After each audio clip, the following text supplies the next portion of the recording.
It's nice to start with fanfare. Thank you for that. Uh, Good evening. Welcome everybody to February's meeting of Plan Committee B. Before we start the meeting, I have a few housekeeping announcements to make. First of all, we aren't expecting any fire alarms today. So if you do hear a fire alarm, it does mean that we do need to leave the building. So there will be members of staff to direct you to where you need to leave by, but basically leave by hopefully the entrance you came in by, and then the mustering place is about 100 metres down the road in that way of St John's Churchyard, but there will be people be able to direct you there. The unlikely event there's anything to worry about. Hopefully you also found where the toilets are if you need them. So basically leave this room, go down that corridor, turn right, you'll find the toilets down the end there. There are also some refreshment machines in the waiting area outside this room as well if you need something to eat or drink. Finally, please do keep your mobile phones turned off or at least silent in the meetings if you can't live without hearing or getting any notifications from them. This meeting is being live streamed as well. So if you are addressing the committee in any capacity during the details, please do not give us any personal details about yourself that you wouldn't be in a public domain, because it's a live stream, anybody can see that. So don't say anything about your personal circumstances, known widely. Members of the public are also welcome to film, audio record, photograph or tweet about the public proceedings of the meeting. If you do take any pictures, please do keep your cameras pointed towards this end of the room so you're not taking pictures of any other member of the audience. And it's also important, if you are doing anything like that, please do not disrupt the proceedings of the meeting as well. During the meeting, members of the committee won't have any access to the internet or send or receive emails, text messages or tweets concerning the business of the committee other than what they've got in front of them in terms of public domain. I'd like to remind all speakers that when you are speaking, please do use the microphones that we've got here, because that's the only way we can capture your voice live stream. And also, if you're near a microphone, please don't put a mobile device anywhere near it, because it does tend to interfere better with these. So don't risk it, I think. But first item of business is apologies for absence. I've had apologies from Councillor Harper and from Councillor.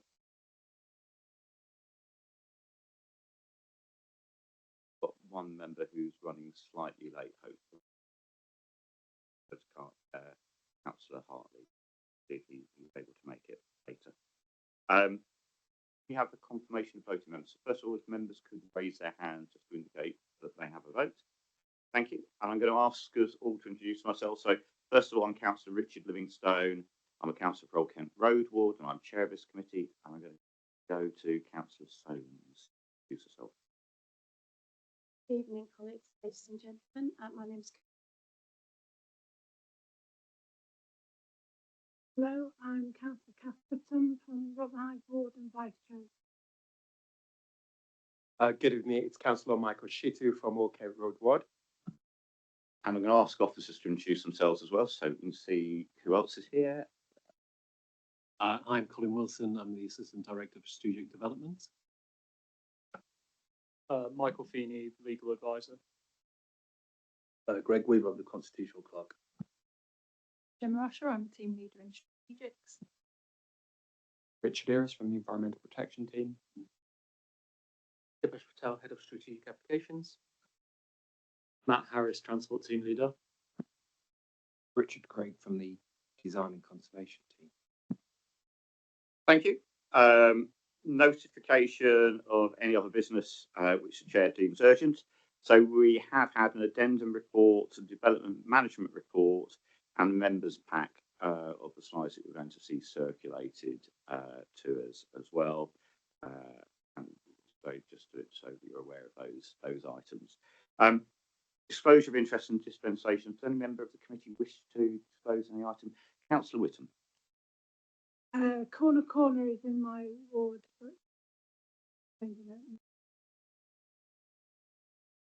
Thank you very much. That takes us to the minutes of the meeting that was held on the 10th of December. So to see if committee members are happy to approve those minutes from the 10th of December. Thank you. That brings us on to the main item. Just so that you're aware, I think I've told most people, but we are going to reverse the two items that we have in front of us, because I know that we have a member of the public here for the second item on Rodney Road, and we don't for the first item to do with the site of the range at the shopping centre. So we'll be reversing those two items, just so you're aware of that. The next item of business concerns the determination of planning applications. I'd like to remind everyone of the committee guidance on how we conduct business. First of all, the officers will present the report, outline their recommendations, and answer any questions that are raised by committee. Secondly, if present and wishing to speak, the following may then address the committee for no more than 3 minutes each. First of all, a spokesperson representing any objectors to the application. I'm not sure this is particularly relevant this evening, but I'll say it anyway. If there's more than one person here, you need to either identify a single spokesperson or decide if you're speaking how to share that time between you. You only have 3 minutes as an overall time slot. Secondly, the applicant or their agent. Thirdly, a spokesperson representing any supporters of the application who live within 100 metres of the development site.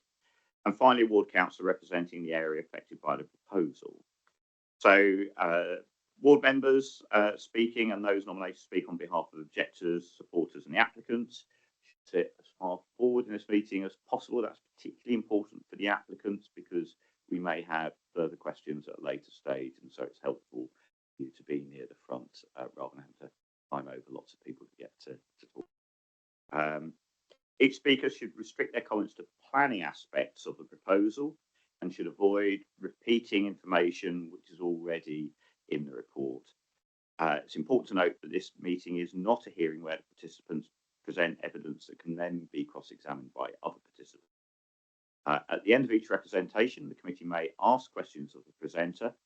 Speakers should lead the committee to subjects in which they welcome further questioning.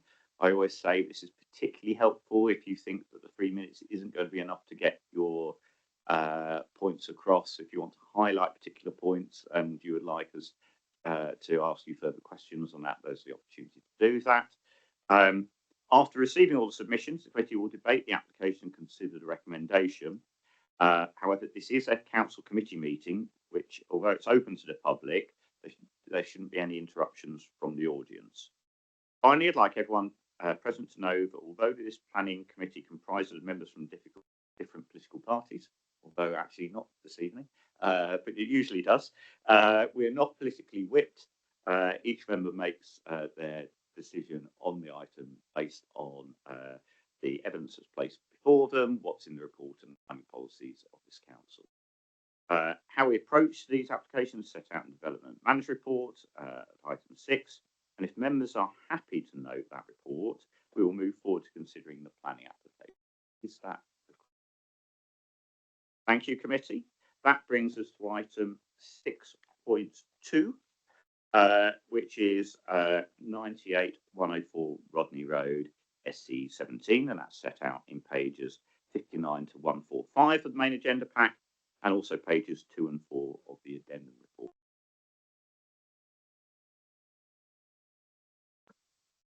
Thank you, Chair. So this application is an application to amend an approved scheme for a hotel on Rodney Road. The principal changes are the change of 126 ensuite rooms to introduce 196 single pods and maintaining 36 ensuite rooms. There are also some changes to the floor layouts, which are station. So the site is a very close walking distance to the Elephant Castle. It's in the Elephant Castle opportunity area. It's in the town centre, and as the slide said, there is 12.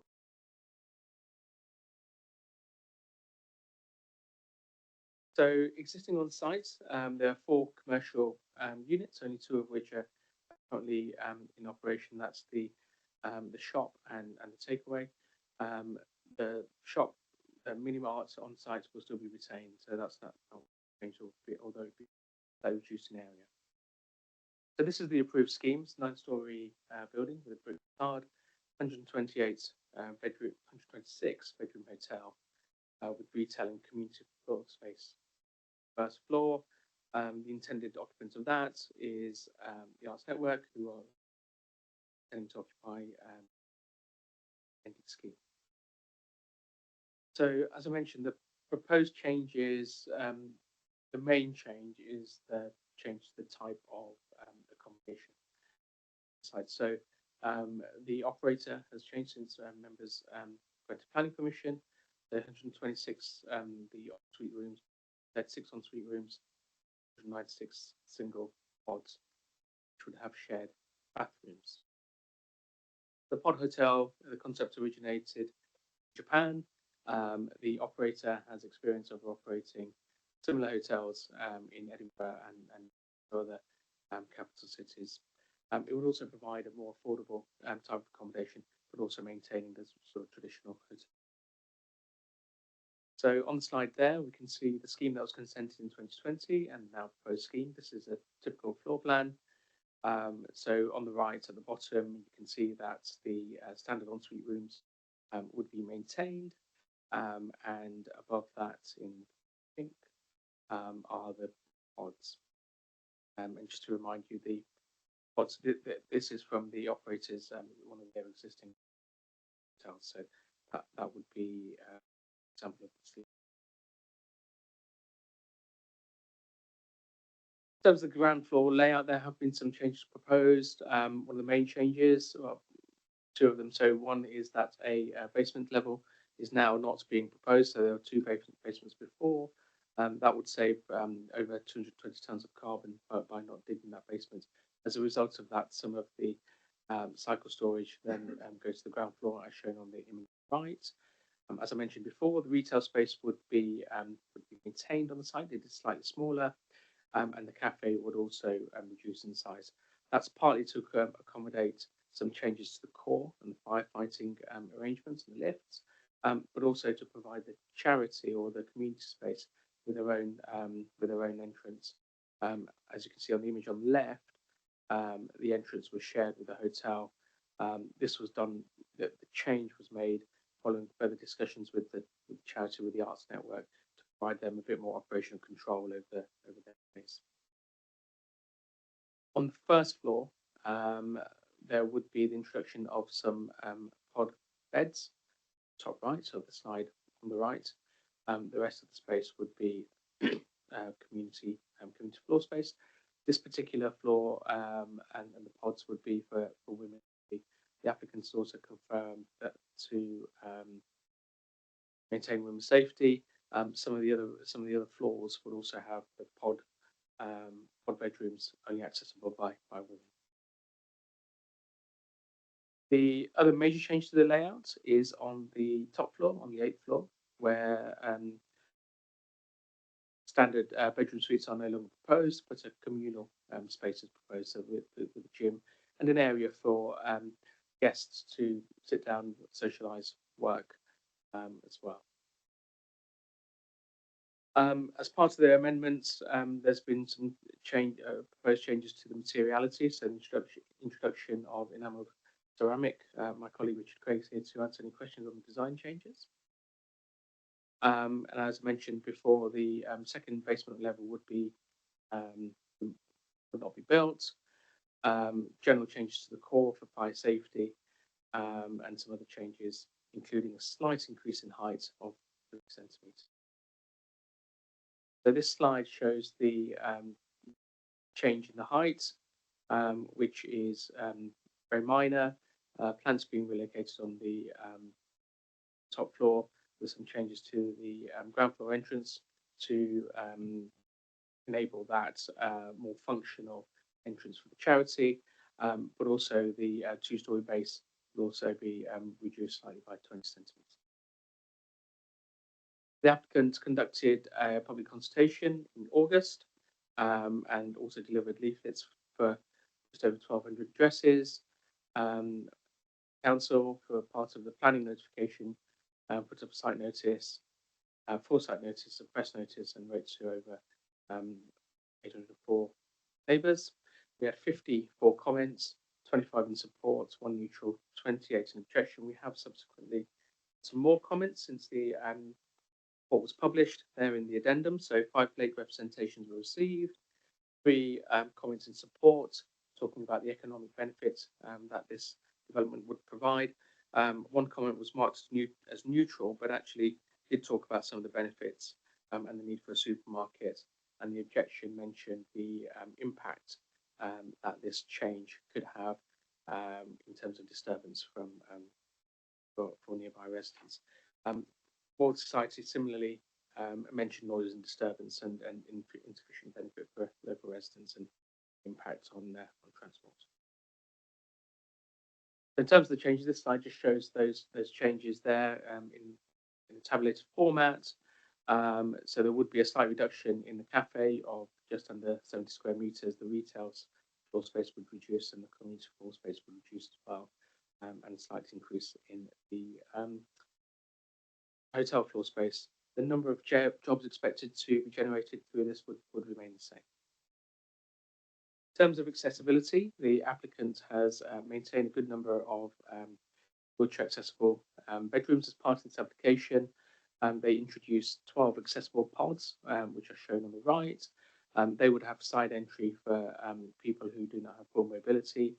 And again, during the course of the application, the applicant has committed to Section 106 obligation, where wheelchair users would receive a free upgrade to the standard guest rooms. In terms of impact on neighbouring immunity, as I mentioned, the height would increase by 50 centimetres, so we don't think there'll be any additional impact on daylight sunlight and overshadowing the building will remain the same. Noise disturbance is a possibility. There's a slide later to talk about that, but the predicted increase in comings and goings would be during the peak and morning daytime. The hotel operators mentioned that most of the activity or most of the check-ins occur before 8 p.m. So we don't think it's going to give rise to significant noise disturbance. It's in a central activity zone and a town centre, so we think this type of or this intensification use is acceptable. And in terms of 106, the previous scheme included regrading of from Orb Street to Nursery Road Park. Following further conversation with colleagues in our parks team, that would then go away and be replaced by repaving and some seating on Nursery Road Park, in part to deal with additional activity generated through the intensification. In terms of highways and impact on transport, as you can see, the table there shows that in the morning peak, there are expected to be fewer movements as a result of this change, but in the PM peak, which is 5 to 6, there'll be approximately 77 more movements an hour. So in conclusion, the scheme would intensify the use of the site and more than double the number of occupants. The quality of the architecture would be similar. The proposed pod rooms would provide greater variety and more affordable space, and the equality implications for people with reduced mobility have been addressed, as I mentioned. They'd still deliver the cafe, community floor and retail floor space, and we don't think there'd be any additional significant harm on neighbour amenity. Another matter in the addendum is the carbon calculation, which has now been provided. So in terms of the change to carbon, this scheme would perform better with a 1.2% greater reduction compared to the 2021 cartel requirement. We recommend the application for approval. Thank you, Dipesh. Any questions from members of the committee? Councillor City. Just kind of drilling in more into kind of the expected increase in almost like a footfall in terms of when people come in and out. We've been given PM as 5 to 6 PM. Have we done any modeling on kind of impact of the increase by the sheer number of increase of the people in there during the latter hours of the evening rather than just? So the trip generation goes up to 7 p.m. The peak hour is the 5 to 6. We have spoken with TfL about existing public transport services and the cycle hire docking stations outside. They have no concerns to raise about capacity in terms of the additional trips. Many of those people will walk from Elephant and Castle and perhaps from other areas if they're visiting part of the borough. And they will also probably use e-scooters and as well. So we try to account for that in terms of the parking at the front by providing a small area. There's also a bay on Balfour Street, across the road, Balfour Road, Balfour Street. It's already there, already existing, that they can also use. Like, there will be an increase in movement as a result of this. Do you have any idea of how much, say, at 9 p.m.? We haven't got that data. It's not been provided to us, but the applicant has said that most of the check-ins occur before 8 o'clock. I think it's 83% of them occur before 8 o'clock. They are here. They're operating other hotels in capital cities, so I think they've got some more information about when people are checking in, checking out, and that type of use. Thank you. Yeah. Yeah, sorry, just to follow up. So it's not just about checking in as well, but it's about the fact that if you have almost triple the numbers of people who are going to be in an establishment coming in and going, or once they check in, don't you anticipate that would be an issue as well? Yes, so there's a possibility that could affect neighbours and cause some disturbance. So there will be a hotel management plan as secured as part of what there is a hotel management plan secured as part of what 6. So that will need to take into account the changes and include, for example, things: how do residents complain if they're disturbed? What measures will the hotel then? How will they investigate, and what measures will they take to deal with those issues that arise, if they arise? Thank you. Thank you. I just wanted to, before turning to other members of the committee, I wanted to sort of drill down a little bit more on the sort of trip generation out of this, because we seem to have, we've gone from basically we've quadrupled the number of beds, haven't we, from the consented scheme to this scheme, in effect. And we're talking about double the trip generations of that PM peak, which seems to be the sort of time. So just to understand quite how we've come up with those figures, because why is it not 4 times as many rather than 2 times as many? Just to understand that pattern a little bit more. Okay, so I'll just start, and maybe Dipesh can continue. The permitted hotel use, the daily trips between 7 a.m. 7 p.m. Were agreed at 596. The latest version of this scheme that we're now discussing today is 997 two-way movements. That's all two-way movement. So yes, that's. But given you've potentially got 4 times as many people staying in a hotel, why is that generating twice as many trips? We have to consider as well that the conventional hotel rooms had double beds that could have 2 people as occupancy, and that's what the original trip gen was calculated on. So there is obviously an uplift in bed spaces. The trip gen does not as much as that, basically. I think, Chair, for the bed spaces, so the approved hotel would have provided for 252 bed spaces, and what's been proposed now is 541. Thank you. And the other question, just following up again from Councillor Stu's point about trip generation other than sort of arrival and departure.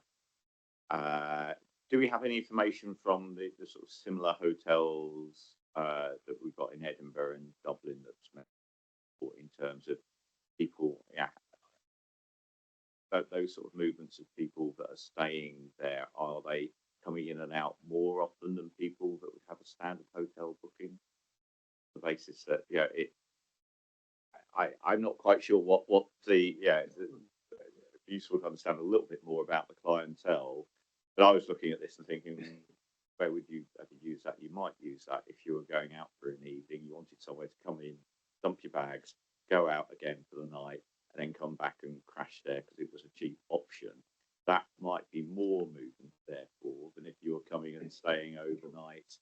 So this might have more movements associated with it. So, I mean, obviously that depends on the data we've got from their usage elsewhere, just to understand that. Yeah, so it may be that the applicant can advise you on the Edinburgh and Dublin hotels. They did base their updated trip gen on the Safe Stay on Walworth Road. That's already there, so that's already operating. And the survey for that was 7 to 7, which is why we have 7 to 7 as the figures. But it is based on an existing operation that's similar. Helpful, thank you. Councillor Whittam.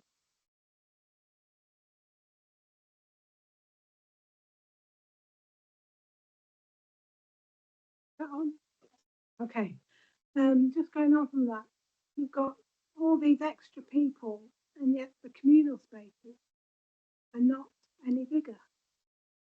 So, it's not going to be pleasant to be looking for somewhere to sit. If you can't sit in your pub, if there's nowhere to sit, then you'll be wandering the street, nowhere to go. Yes, Councillor Whittam. So the pods don't contain space for people to sit and it's a sleeping space.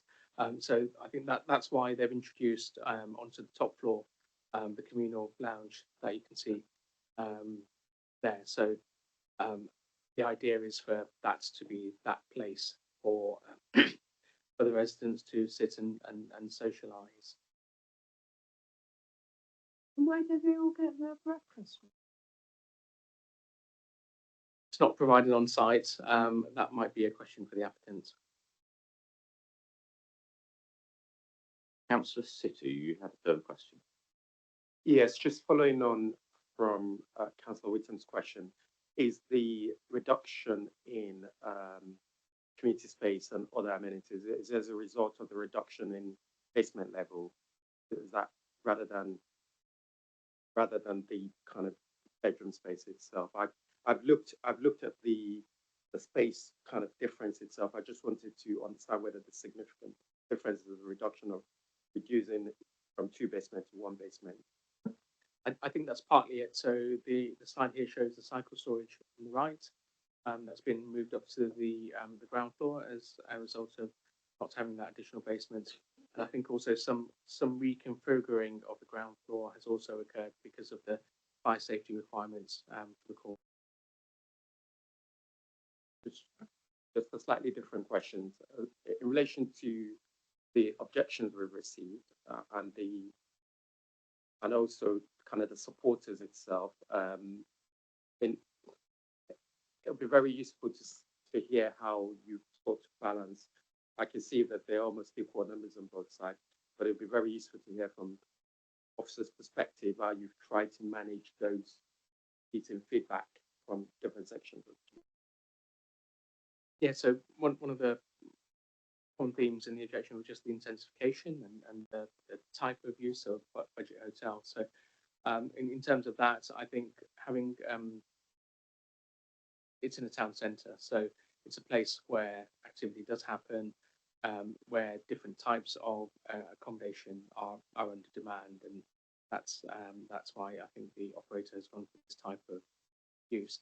In terms of the potential disturbance in that activity, as Matt mentioned, we did look at the trip generation and the increase in footfall and came to the view that yes, there would be an increase, but not so significant to cause a significant disturbance to neighbours. And also we've got the assurance of the hotel management plan, which means that any disturbance will need to be investigated and dealt with. Got one last question. It was good to hear from your presentation about the women's safety aspects of this, given the greater level of shared space and the fact that there'd be shared bathroom and toilet facilities. So having women only floor seems a sensible move. Is that something that would be conditioned? We would secure that in the 106. Any further questions? Councillor Whittam. For securing other things as well, what is the maximum length of stay in one of these? I think the maximum length that someone can stay is no more than 3 months, but I think in reality, people wouldn't use it for that amount of time. The applicant will probably talk about what the usual stay is, but it's unsuited for long-term stay, certainly. So can we condition that? I think you members certainly could, and you could probably put something into the 106 if the applicant were to be in agreement.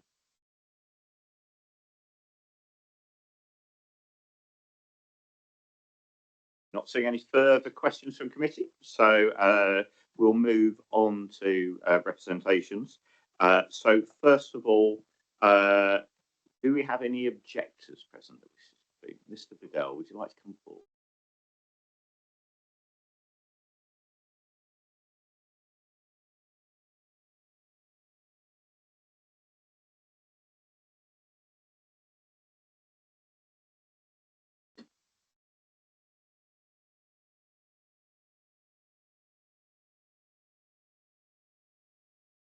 Thank you. I know you've been to planning committee before, Mr. Biddell. So I know you've been to planning committee before, but I'll remind you of the arrangement. So we're going to give you 3 minutes to speak. If you could first of all say who you are and just tell us what street you live on. Don't give your full address. All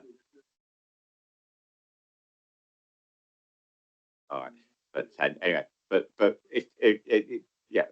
as long as you just say which where you live, that'd be helpful. And then once you've done that, I'll give you 3 minutes to address the committee. Sorry, yes, so if you press the button at the bottom. Oh, I got it. When it comes on red, yeah, we got it. Don't worry.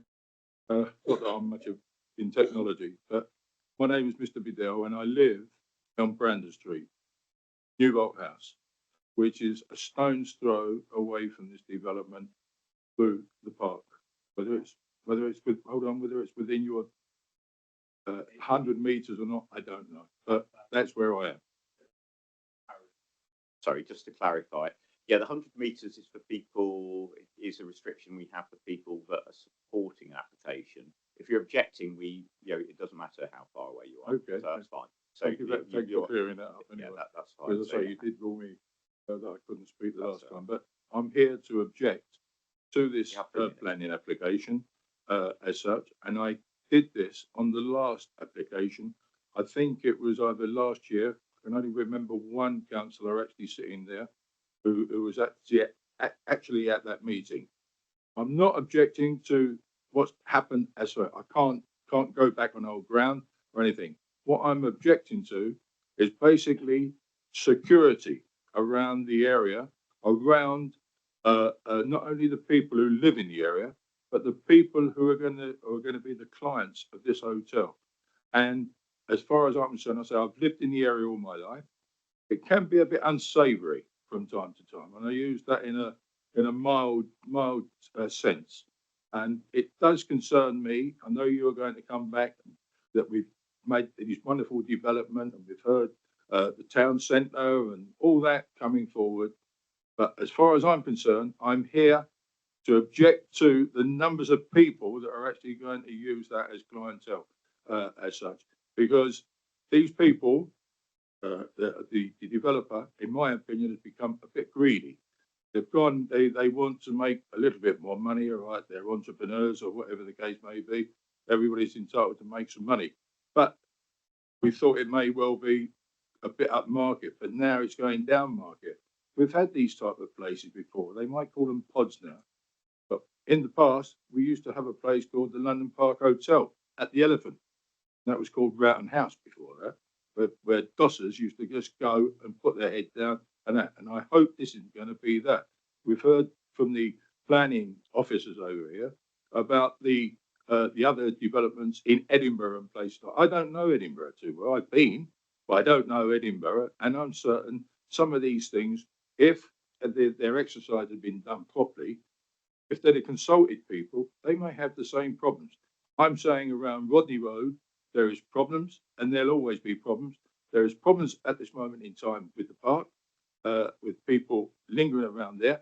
And if you come there, it's not, I don't know when this place is going to close or what. You know, we've heard 7 to 7 and all them times and whatever the case may be. If you come back there late of an evening, I don't do it that often, but at the bottom of Stead Street, there again is another crowd of people there. Where they've been thrown out of the park, they're down there as such. Now, I'm concerned about the people who live there because I say I've lived in that area all my life. Now I'm concerned about the people coming here. There's robberies taking place all the time where people are snatching telephones and all that. And that's what I object to as such. And I believe I haven't heard anything from the officers there with regard to what I call security of the area.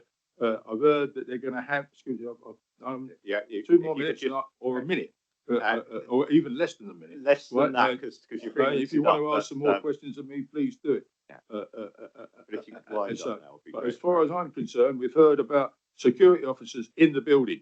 That is not going to wash in that area at all, in any shape or form. Even the police, when they're called to the park for disturbances, they cannot control it. So where are we going with the numbers of people? That's my objection to it. Thank you very much. Thank you, sir. Questions for Mr. Liddell? Councillor City. Thank you very much for taking the time to come and speak about how you feel that this kind of change of views or change of light kind of proposal will impact on local residents. I guess it will be useful to just clarify a couple of things. First of all, what are the key kind of objection? Is it the numbers or is it the type of people? Sorry if I'm speaking over you. I wouldn't object to any type of people because there's no way. I'm married to a French woman. I go to France quite a lot. I know the areas of Paris and places like that. Although she never came from Paris, so I do know what people. I'm not objecting to anybody coming there. What I'm fearful of is that those people come there. They come there with goodwill to put their head down for how many nights or one night, whatever the case may be. But the area doesn't allow that to happen. I'm telling you, it doesn't allow it to happen as such because of the thing. And I think if you'd have had a few more statistics, probably from the police in that area, then you would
A hotel. It's a building that is a valuable addition to London's hospitality landscape with a unique blend of affordability, community and quality.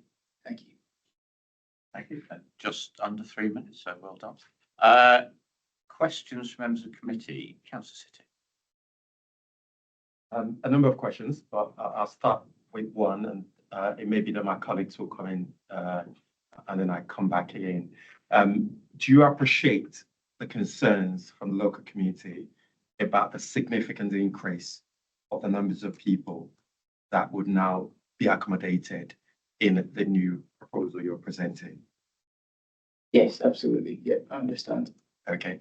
The follow-on is then, is there any particular reason why the numbers you're proposing is needed? Could it be less? Very fair question. No, is my honest answer. And we're obviously investing a huge amount to create a really iconic looking building. The facade is going to look absolutely tremendous, and to get that level of detail and that level of investment, and where construction costs have gone, and the cost of running a hospitality business, we need the occupancy to make it commercially viable.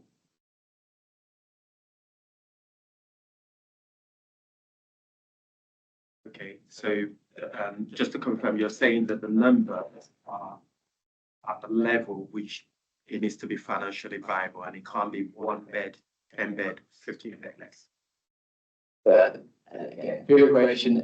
We've not analysed by 1 or by 2. I think that what we try to design is a fair proportion, split between capsule rooms and standard rooms, and the way the building's designed as well. So north facing capsule rooms where there's less heat coming onto the building are there. The south facing is the standard guest rooms. So with our architects, we've worked through the plans to hopefully design it so that the access to the bathrooms all makes sense. So this design is being thoughtfully considered. But I mean, if you said to me, could you get rid of 1 capsule bed? I'm sure we could do that. It's just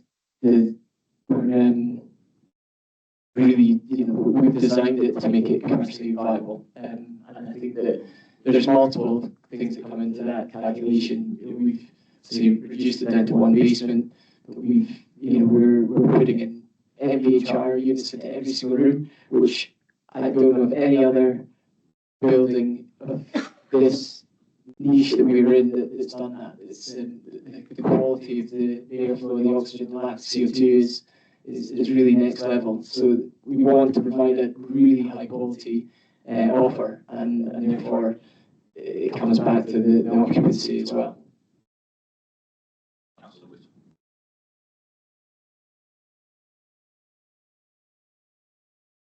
Someone like me, middle-aged, maybe old, you would say,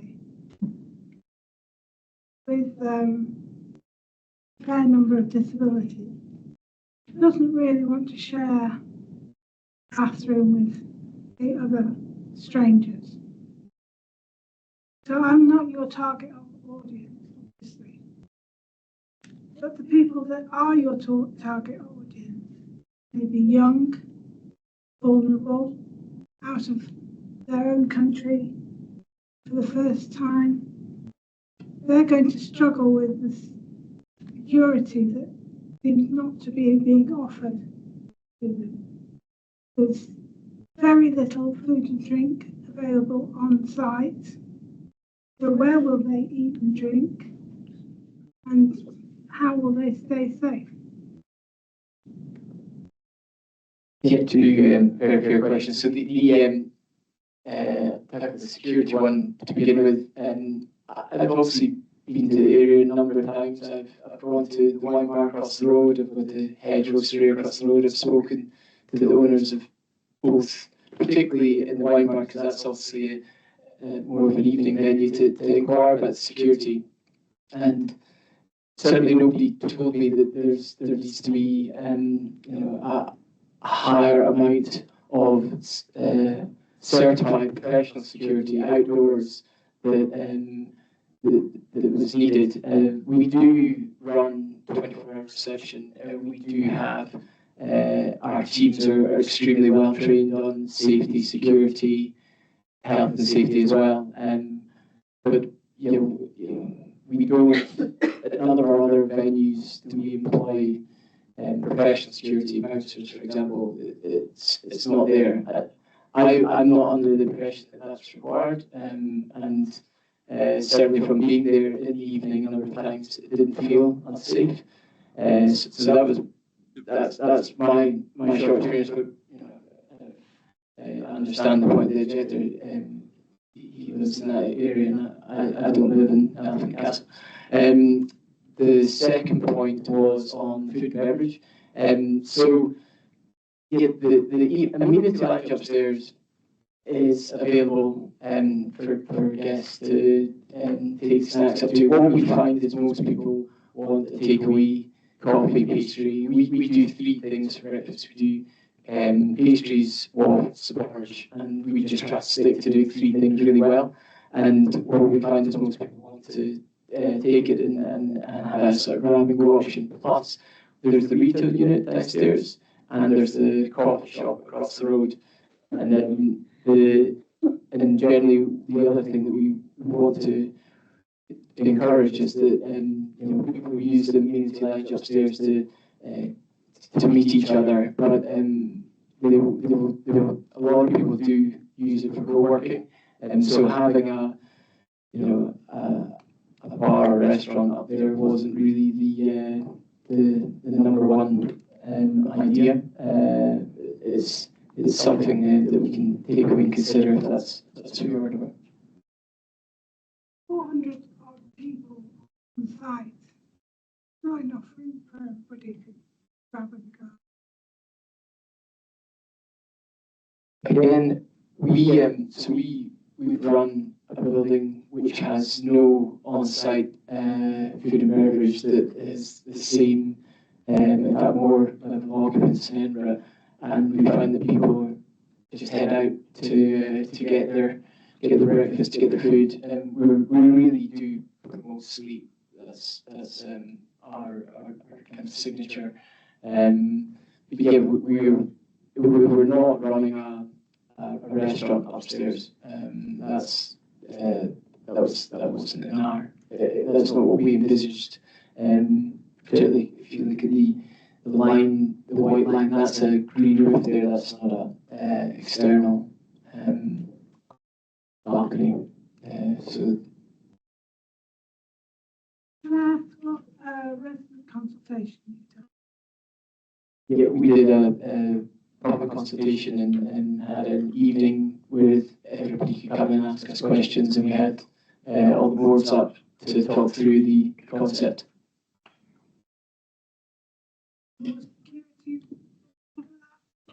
I'm registered. Yes, please. You can just introduce yourself. I'm Luke Norton, consultant planning agent. So yeah, just in terms of consultation. You're going to do it.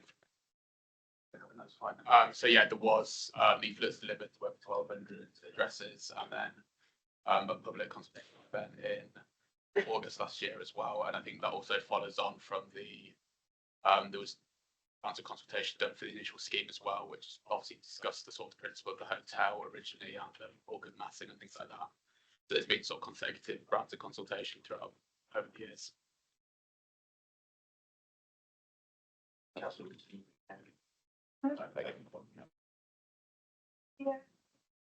very well. Quite a good scheme, and it would have been nice to see that built. Now it seems to have gone down the market quite considerably with these shared pods and shared bathroom facilities. How much are you going to charge for each pod per night? That depends on the season and the occupancy. Generally, it ranges from somewhere to between 20 and 40 pounds per night. But I would counter the comment about down market.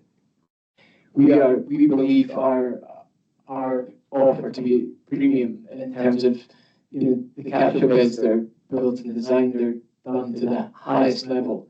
So while they may be small, and it does not mean people are down market. And similarly with the bathrooms, they're built to the highest spec. If you go into some of the best gyms in the world, for example, they've got really high quality bathrooms, and just because they're communal, nobody believes that they're down market.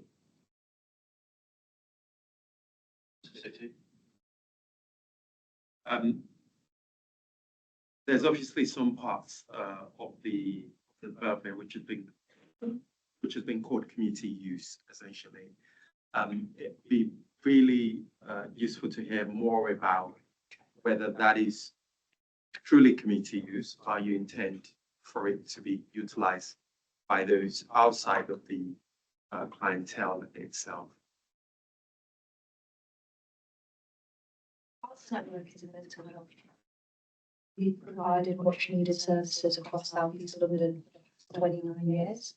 So we offer creative opportunities for people who are living with severe mental health support needs. And in Southwark alone, there's 1 in 5 adults who has a mental health disorder, and hospital admissions are increasing, unfortunately. We're offering a free and safe space that is enabling people to create and connect, and we're already working in that ward. We work with Peabody Housing Association and have networks in North and have got to know the neighbourhoods for empowering individuals, fostering community, and we've secured multi-year funding from the National Lottery and City Bridge Foundation. But the problem we're facing is finding premises that will be longer term, and having that home on Rodney Road, a place that we've already connected with residents, with local other organisations. It would mean that we could continue our work and actually focus on reaching more people, and fighting that stigma around disability and ill mental health support. So we're seeing this as an amazing opportunity to have, as a small charity, this space. We can connect with other community groups, allow them to come in and use the facilities at Arts Network and the skills and amazing things that we offer as a charity. Okay, just a long question. Is your services like a drop-in services for any member of the community? Obviously, it requires your services. And secondly, in terms of the community use, are you essentially being offered the space for free, or what is the community use for you? We operate a referral through membership, but we also have a lot of public drop-in sessions. So our members are referred through local mental health providers, we work with secondary care coordinators, again, very much local to the area. But we also run many public workshops, self-referrals, so people just come along. And it's something that's worked really well. We've been working at Darwin Court Community Centre, and people can just drop in, enjoy, get to know the facilitators that are there each week. And we also do a lot of larger public events as well and showcase the work of our members. We work with lots of other partnerships as well across South East London, galleries, museums, other community spaces. So there's plenty of opportunities to get involved. But we very much have that core membership as well. So we have over 250 who are coming and using our services week in, week out in South East London. Sorry, the second part of your question was what is the community element? We are basically offered a 10-year rent-free period, which is a really fantastic opportunity for a small charity.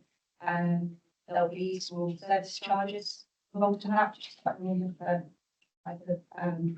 building. The exciting thing is also that it's going to be a new build and very energy efficient. That's something we've never come across before in the buildings we've used. And with utilities and bills to get involved, that's a major thing that we have to take into account as a charity. So that's something that we it really is a game changer. Considering that. and having the long-term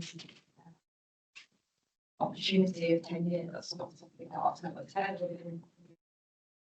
Very exciting news.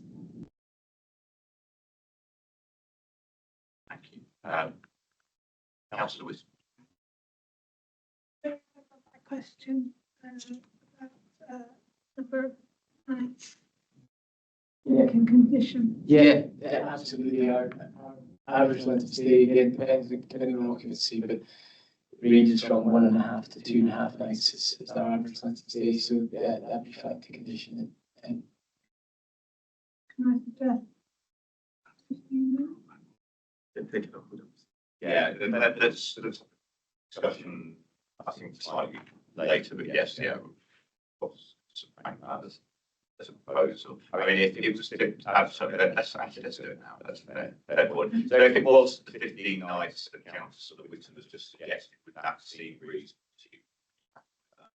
the only thing I'd suggest would be anything under 30, just because sometimes people will book and then they'll have to extend, and they're never going to extend up to 30. But we wouldn't want to have to kick people out if they'd booked and then they got over a certain amount of nights. I think that conditioning for anything under 30 nights would be absolutely fine. Can I just ask, I think just trying to get our heads around trip generation as well. So you heard my questions earlier about would we expect people that are using your pods to perhaps be coming in and out a bit more often than a usual or slightly staying at a more traditional hotel basis? It seemed like the sort of place that you perhaps might come in, drop your bags, go out for the evening, and then come back later on. Is that typically what happens? What's the sort of experience of the sort of pattern of use and between coming and going to people to the hotel compared to a traditional hotel? My experience is that it's the same. It's the international visitor who's coming to see London, and primarily they're looking for a good place to sleep and a good place to good safe place to have their luggage, but they really want to be out and seeing the city. And I think the only slight difference is that generally we try and focus on solo travellers, so people do want to make friends, so that we'll have events, walking tours, bike tours, etc., where people get to meet other people, do quiz night, things like that. So that's maybe the only difference I can see where we're creating more of a community from a hotel standpoint. But in terms of trips, I mean, if I go to a key gateway city, I'll drop my bags, go out, see the city, come back, sleep, and whether I'm staying in a capital bed or whether I'm staying in a standard hotel bedroom, I don't think that would change my. So in your experience, there isn't a great deal of variance in terms of those coming and going. Correct. Councillor. Can I just ask a question to you regarding the vulnerability of your clientele in the arts works? Is it Grace? Kate, Miss Price. How do you manage your members' interaction? Because obviously there's a degree of vulnerability. The cohort that you manage, we've got.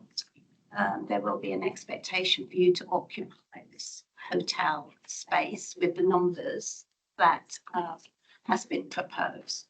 Have you given any thought about managing their arrival to the building and interactions? How do you So the safeguarding is obviously a crucial element of operating a charity like Arts Network. We're currently in a shared space with another organisation, so we think very carefully about the arrival of our members, we have like a kind of coding still on the door and everything, and we have a separate entrance at the moment, and that has made a very big difference. So in the new plans, and that being an additional element has kind of reassured us on how that could be used, and we can imagine that our members will be able to arrive to a signed door, they know it's not network. Also, our members who have severe mental health support needs sometimes want that kind of discretion as well. So it's not something that they want to walk through a hotel, entrance reception area and be entering into a mental health charity. So I think having a designated doorway is going to be a big help for us. Also, just in terms of safeguarding, all of our staff are very well trained. We work with the NHS on our training. The team members are our volunteers. A lot of our members are also volunteering at the charity. So it's something that we are constantly reviewing. We've actually just updated our safeguarding policy. It's not something we do every year. It's throughout the year and adapting to the spaces we work in. So that will be taken into consideration very much so. You've heard the concerns around the objector around current concerns around security in the location. How much research have you done in terms of that? What is your judgment and analysis on the current location? Well, we've in terms of security. Yeah, we've been in touch with the developers about all of the feedback that we've received from the residents. I came along to the consultation, met with residents, some of which are already kind of coming to our services at Darwin Court Community Centre, so it's really great to meet some of those. And because we work with Peabody Housing Association, which is literally across the road, their community centre, we have got to know that area very well, and our core services are operating during daytime. If we ever have events, they're very likely to go past 7 o'clock. So judging by some of the concerns and kind of feedback that we received, it was more of kind of an evening time that was kind of the major concern for that. So our services are more daytime. We will also be working with the provider to look at a security plan and have that hotel management understanding. Thank you. And that said, have you consulted the police at all at any point in this process to just ascertain their views at all? And that's to all the three of you, all of you. Because I would have thought through the consultation, the objector has stated very vividly that, his objections and his concerns about current security. So I would have thought naturally that would have arisen. So you said that you're from Scotland, where and not from the locality, but that should have been raised and should have been highlighted through consultation, I would have thought. So generally, how did you respond to it? Did you consult the police? That's just you I think police were consulted as part of the application, and they did provide comments related to both how the sort of security of coming and goings would happen in the area, and also the security within the pods. So we've worked with officers on how we respond to that. I think in terms of how we perceive the security on the area, I think having what's currently the back rear entrance of the retail units facing onto the park, that's all going to be opened up with 24-hour active surveillance. So we do think there will be a positive impact in terms of immediate antisocial behaviour on that corner of the park, because there will now be sort of, where is currently no active frontage, now full active frontage 24 hours a day. That works with officers on the security of within the pods, how that's managed. So code offer women-only floors. As all security have, all pods have secure lockable lockers for their things. So I think without speaking out of turn, I think officers were comfortable with our response on those points, that there was no security risk. Yeah, we just had in Dublin, we had a process by after a certain hour, we would make sure that the guests could prove that they were staying with us if there was an issue. We've never had an issue, but that was one thing that we worked with the guard over there to put in place. And it was past midnight, there was a procedure just to basically triple check. The code would alert us anyway, but just to make sure nobody was tailgating anyone through.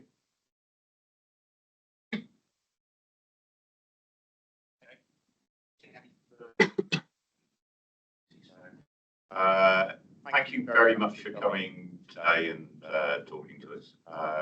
We've got to see whether there's any further representation, and we'll discuss the application. But thank you going forward. And just to confirm, we're obviously going to have to later, but we have suggested already that we condition with no people, and that we have this condition that council raised about having maximum stay of 30 days to help address not only your own concerns but somebody's concerns about how places you just that you're okay with both of those conditions.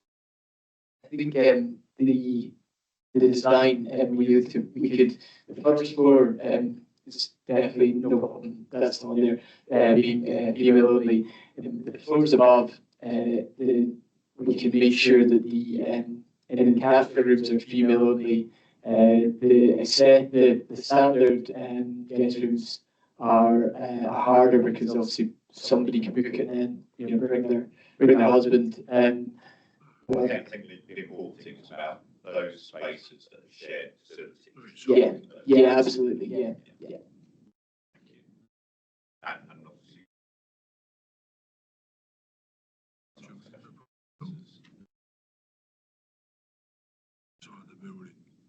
thank you. Okay, if you'd like to return to thank you. Do we have any supporters of this application? I'm not seeing any ward councillors either. Okay, so following those representations, any further points of clarification they have? Okay, Councillor Stones. Only in as much as, did we get the Metropolitan? Is that Yeah, yes, it's in the report. They did comment that there wouldn't be able to achieve sort of outside due to the facts of the sort of type of accommodation. But they understood that, or otherwise that was their only concern. It's paragraphs 96 and 97 of the report. So they were involved with it, they didn't raise an objection. And the only other point is the previous condition, the current condition doesn't have a secure parking.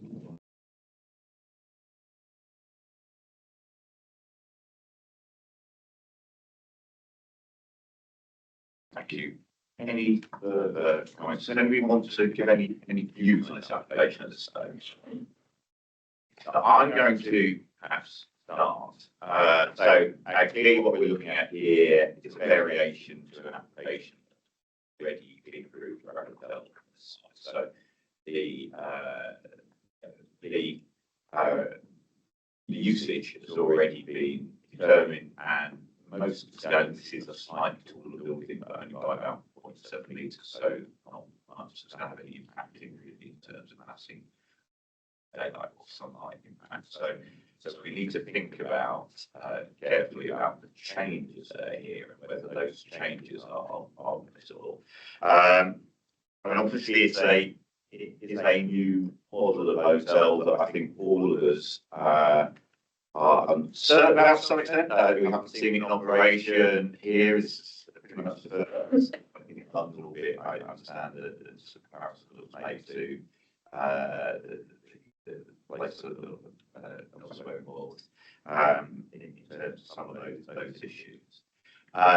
However, I think for me, and I think I not see a clear planning reason for us not to approve this application. I also note that actually this does sound from, I thought was quite a useful presentation from the Arts Network to actually have a slightly better facility that was in the scheme that's already been approved. I see them sort of nodding about that, particularly given I think particularly that point about separate entrance.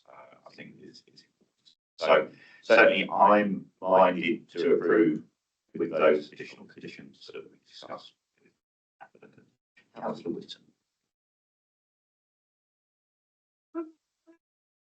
Just bring back the same proposal and put some changes on it. I always think, would I prefer to see the first scheme or the second scheme built? And 100%, I would prefer to see the first scheme built. So, it's freely that I'm not the target audience for this type of hotel. It won't be seen dead in it, to be honest. But maybe there is a market for it. I don't know. I'm on the fence. Any other views? So I recognise the concerns of the objectors. I think that there would be an increase in footfall during the day. It's a shame that we haven't got figures from the evening. I think there will be an impact as well. And I think that there would potentially be an increase in noise itself. Notwithstanding all those, I do also still genuinely think that, as Councillor Livingstone said, that those are things that could be surmountable, that could be addressed both in the Section 106 and with a properly, carefully managed relationship between the developer and the local residents in the area itself, so that I'm minded to grant the change or the changes proposed within the development itself with the set conditions, and certainly I would hope that the developers do work with the local community in ensuring that this does not become an additional issue. It should be a plus. The fact that the arts group is coming in and the fact that it is going to be contributing to supporting a section of our residents itself, but at the same time, I do think it does need to be handled with care to make sure that on the other side that we're not having an increase in noise.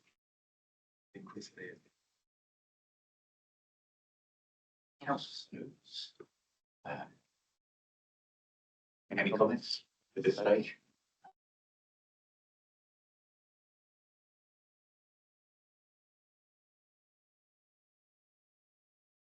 I by and large echo.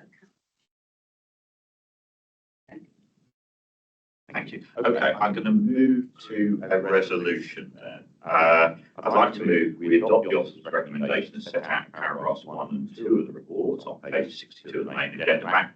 Firstly, with a slight change. Firstly, the Planning Commission is granted, subject to revised conditions to those on June 2024 condition, including the conditions that we've discussed regarding a maximum stay of 30 days for any guest and Section 106 agreement clause in the hotel details which to be finalised with officers and the completion of the deed variation to original Section 106 legal agreement. And secondly, in the event the requirements of paragraph 1 above are not met by 4th May 2025, the Director of Planning and Growth, the authorised review Planning Commission, if appropriate, the reasons set out. That's seconded by Kevin. Thank you. Okay, I'm going to ask the members of the committee in turn how they wish to vote. Councillor Whittam. Councillor Stones. Councillor Stones. Councillor City. Councillor Richard Livingstone. I'm also voting for this. The petition is granted. We'll now have a 5-minute comfort break. Sorry. I've been told I need to have at least a 10-minute comfort break. So we will have a 10-minute comfort break and reconvene at sort of 12 minutes past 8.